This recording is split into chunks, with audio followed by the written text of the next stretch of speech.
Alright guys, welcome back to another video, and in this tutorial I'm going to be telling you guys how to do a very simple command, and that's just print stuff out on the screen. So of course, go ahead and delete this right here and give yourself some room to work with. I like having a blank line above and below. It makes it stand out, especially whenever I'm teaching. And of course, whenever we want to tell our program to print something, type in the word print F and then two parentheses. Now, of course, every instruction we need to end with a semicolon, so go ahead and put it right there.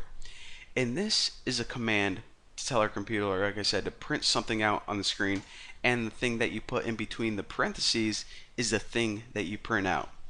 Now, like I said, your computer can work with a bunch of different types of data, like whole numbers, numbers with decimal points, negative numbers.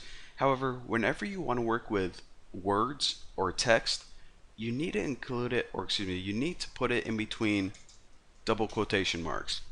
So do that, and then you can just type whatever you want to type, like Bucky is awesome.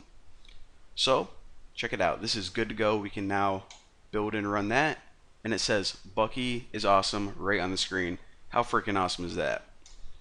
So now you're thinking that this program is probably the coolest program I've ever seen, but I want to go ahead and print another line. Got to enhance this program. So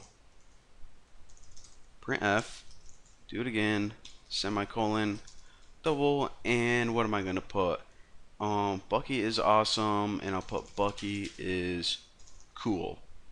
So then we're like, okay, gonna go ahead and build around this. Okay, that's kind of what I wanted, but I thought it was going to be on a new line. Well, the reason that this second one isn't on a new line is because we didn't tell our computer program to put it on a new line. All we said was print out Bucky is awesome, and then print out Bucky is cool. And what did it do? Oh, it printed it out on the same line. So in order to move things to a new line, you need to actually use a special character, and that's \n. Now this has special meaning in C, and it pretty much says go to a new line. So now whenever we run this, close this one, it's going to print out the first one, Bucky is awesome. In that new line, it's not actually going to print \n. It just knows to go to a new line and continue printing the other thing. And there are a couple of these special characters that you guys probably want to take note of. One of them is /t, and that just makes a tab.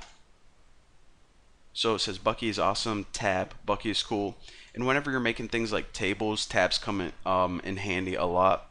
And I don't know if you guys are going to be able to recognize this one, but /a actually makes a sound on your computer. I don't know if my screen recorder can pick up the audio coming from my computer, but if you run this, I don't know if you guys heard that, but there was a beep I just heard in my headphones. This /a is short for alert. It pretty much says play your computer's alarm, alert, or beep noise. So actually run this code in your compiler, and you guys can hear what your computer sounds like.